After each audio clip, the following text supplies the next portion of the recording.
Marcus wiped grease from his hands as he finished replacing the worn coupling on Section C's atmospheric processor. Another day, another repair on the mining station orbiting Kepler 442b.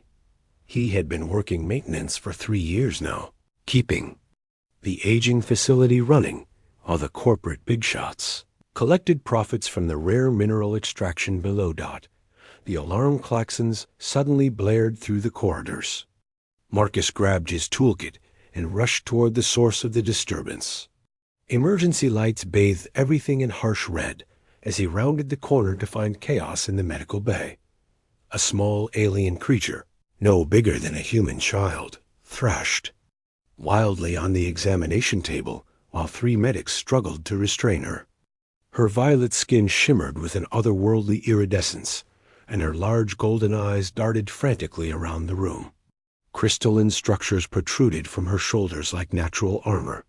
"She's been like this since the rescue shuttle brought her in," Dr. Hayes shouted over the creature's distressed cries. "We can't sedate her without knowing her biology." Marcus stepped closer, studying the terrified being. Her movements reminded him of his sister's daughter when she had nightmares. Without thinking, he began humming an old lullaby his mother used to sing. The alien struggles gradually ceased. Her golden eyes locked onto Marcus, filled with curiosity rather than fear. She tilted her head, listening to the gentle melody. "That's incredible," whispered Hayes. "She's responding to you." Marcus approached slowly, still humming. The creature reached out tentatively, her 3-fingered hand brushing his arm. In that moment of contact, images flooded his mind. He saw her home world, a place of floating, crystal cities and beings of living light. He witnessed the attack that destroyed her family's ship, leaving her alone and drifting in an escape pod. The connection broke when she suddenly bit down on his wrist. Marcus yelped but didn't pull away, recognizing desperation rather than aggression. Her bite felt warm rather than painful, and he noticed a faint luminescent pattern spreading from the puncture marks up his arm. "Get medical scanners on both of them," Hayes ordered, but before anyone could move, the medical bay doors hissed open. A towering alien figure glided in, easily 8 feet tall with the same violet skin and crystalline protrusions as the child. Her presence commanded immediate attention, and the medics instinctively stepped back.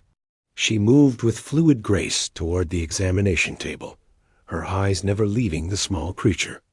Ava, the tall alien, spoke in perfect English, her voice carrying harmonic undertones that resonated through the room. "My daughter." The child, Ava, chirped excitedly and launched herself into her mother's arms. Marcus watched the reunion with a mix of relief and growing concern about the strange sensations coursing through his body. The luminescent patterns had spread to his chest, creating an intricate web of soft blue light beneath his skin. The alien. Mother turned her attention to Marcus, studying him with intense curiosity. "You calmed her," she said, approaching with measured steps. "She has marked you, marked me." Marcus examined his glowing arm. "What does that mean?" "I am called Vera. My kind are empathic. When Ava bit you, she shared her essence. You are now connected to our family line." Vera placed a large hand on Marcus's shoulder, and immediately he felt a sense of belonging wash over him. "Among my people, this creates an unbreakable bond. You are family now." Dr. Hayes stepped forward nervously. "Ma'am, we need to understand what's happening to him. Is he in danger?" Vera's expression softened as she looked at Marcus. "Not danger. Enhancement. Your species has remarkable potential. The bond will awaken abilities you never knew existed." Over the following hours, Marcus discovered Vera was right. He could sense the emotions of everyone around him, feel their intentions and fears. When a power coupling failed in engineering, he somehow knew exactly what was wrong before running diagnostics. His reflexes sharpened, his strength increased, and most remarkably, He began understanding alien technologies that had previously baffled the station's engineers. Station. Commander Mills called an emergency meeting. "We can't have an unknown alien influence affecting our personnel," he declared, eyeing Marcus suspiciously. "I'm ordering you to medical isolation until we understand what's been done to you."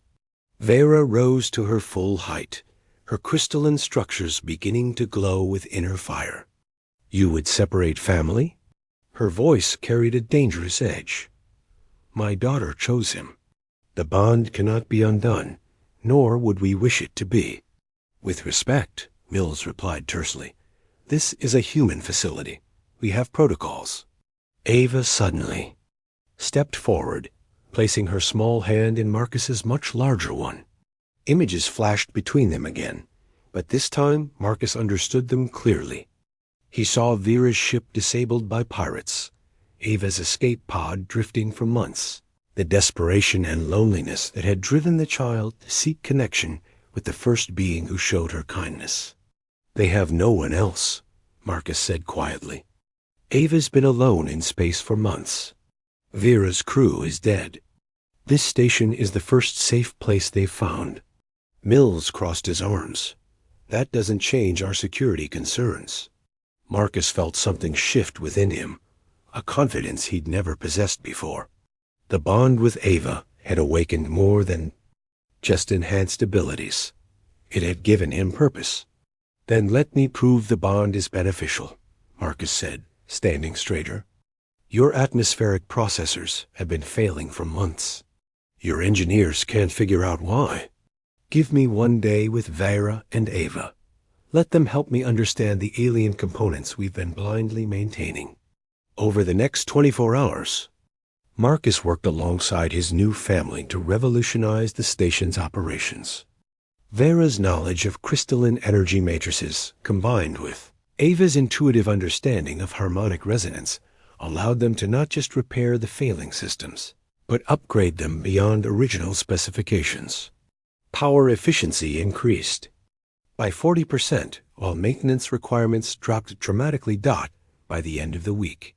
Commander Mills was requesting that Vera and Ava remain permanently as technical consultants. Marcus found himself promoted to Chief of Advanced Maintenance, working directly with alien technologies that fascinated him in ways his old job never had. Late one evening, as Marcus helped Ava practice her English, while Vera studied human engineering manuals, he reflected on how dramatically his life had changed. A simple maintenance worker had become part of an interstellar family, bridging two species through an act of compassion. Ava looked up from her homework, her golden eyes bright with affection. "Marcus," she said in her improving English, "thank you for not being afraid when I bit you." Marcus smiled, feeling the warm glow of the bond pulse gently through his enhanced physiology. "Thank you for choosing me to be part of your family." "Ava," Vera nodded approvingly from across the room. "The universe works in mysterious ways. Sometimes the most important connections happen when we least expect them." Marcus had learned that being ordinary didn't mean insignificant. Sometimes all it took was showing kindness to a frightened child to change everything Chat Controls Sonnet 4.